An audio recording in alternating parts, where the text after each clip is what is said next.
بسم الله الرحمن الرحیم.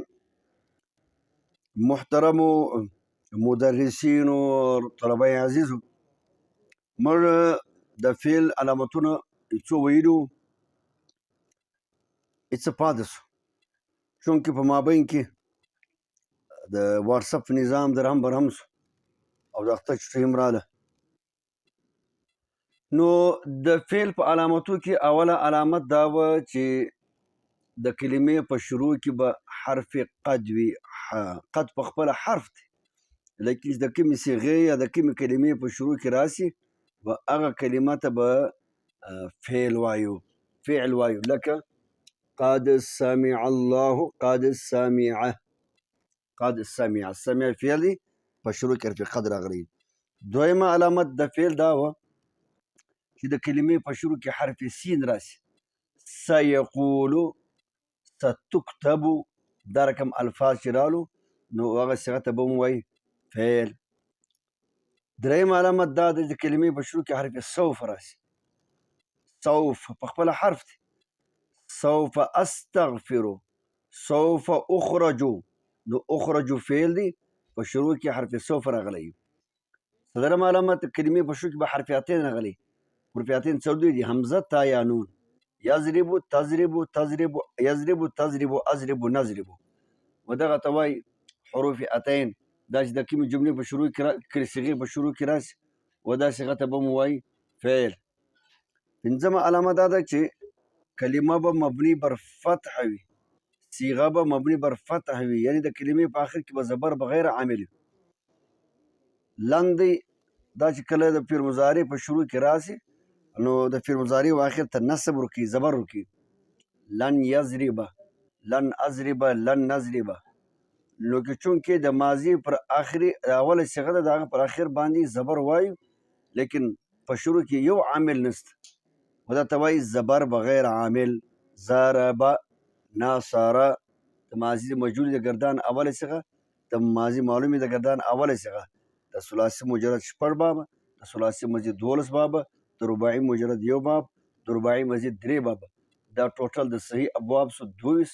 د دا 22 بابو سه چې کله د ماضي معلومې اوله صیغه راځي آب مبني بر فتح وي یا بس په الفاظ دیگر زبر بغیر عامل.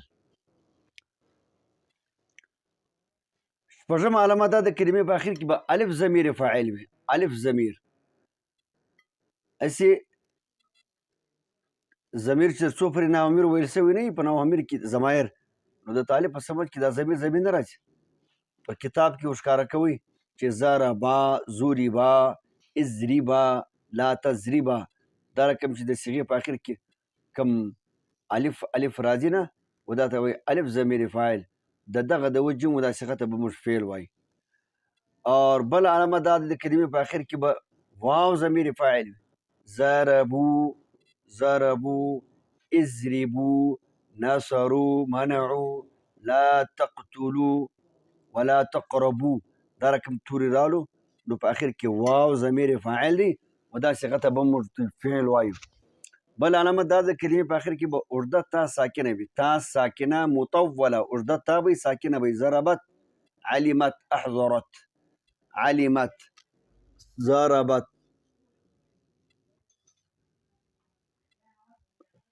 ضربت. د ضربت په آخر کې اوږده تا د ساکنه ده نو دا صیغه فعل ده، علامت تا ساکنه. بل علامت دا د کلمې په آخر کې به تا متحرکه مطوله وي. متحرکه حرکت، مطوله اوږده حرکت به وي. ضربتي، ضربتو، ضربتي، ضربت، ضربتو. دا هغه ده صیغه د حرکت ورکه. ضربتو، ضربتي، ضربته. بل علامه دا د کلمې په آخر کې به نون مفتوح ما قبل ساکن وي و دا ته وایي نون ضمیري. نون مفتوح ما قبل ساکن، په نون باندې به زبر وي، مخکې به غړونده وي. ضربنه، یضربنه، اکتسبنه، لا تبرجنه. بل علامه دا د کلمې په آخر کې به تمتماتن یا نا ضمیرونه وي. تمتماتن یا نا ضمیرونه، تمتماتن. د کلمې په آخر کې د صیغې په آخر کې تم رالی، تما راله، تن رالی، نا رالی. ضربتم، ضربتما، ضربتن، ضربنا.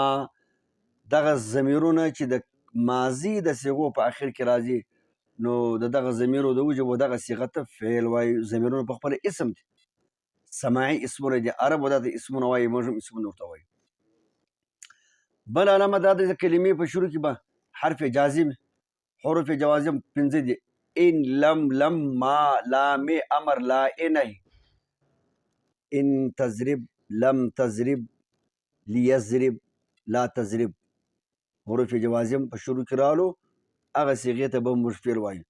بله علامت د فعل دا د کلمې په شروع کې به حرف ناصب وي. حروف نواصب 4 دي. ان، لن، کی، اذن، لن یضرب، لن تضرب. نو دا حروف نواصب دي. د مضارع و 5 صيغو ته زبر ورکوي، د 7 صيغو څخه نون رابع غورځي، په 2 صيغو هېڅ نه کوي. دا حروف نواصب چې هر ځای د صیغې په اخر کې شروع کې رالو و هغه صیغه ته به موږ فعل وایو. بله علامت دا دی چې صیغه د امر به وي، لکه اضرب. د امر 6 صیغې دي. اولې صیغه د ثلاثي مجرد څه پر امزه زبر وي یا پر امزه باندې به پیش، پر امزه به زیر یا پر امزه به پیش. اضرب عنصر، اعلم امنع، احسب اشرف. اور دویمې صیغې په شروع کې په امزه به وي، په آخر کې بیا الف، واو به وي، یا به وي، نون مفتوح به وي. د اولې صیغې پہچان دا دی چې آخر به مبني بر سکون جزم به وي، جزم به وي، په شروع کې پر امزه زیری یا به پیش. اور د ثلاثي مجرد 12 بابه دي.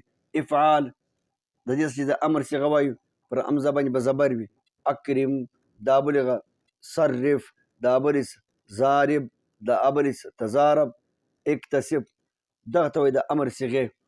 نو دا د امر صیغه کېدل دا هم د فعل علامت دی. بل علامت دا دی چې صیغه د نهي به وي، په شروع کې به لا نهیه راغلي، لا تضرب. بل علامت دا دی اخري علامت د فعل د کلمې په اخر کې به نون تاکید ثقیله وي یا نون تاکید خفیفه وي. نون تاکید ثقیله و مشدد نون ته وایي، نون تاکید خفیفه و ساکن نون ته وایي.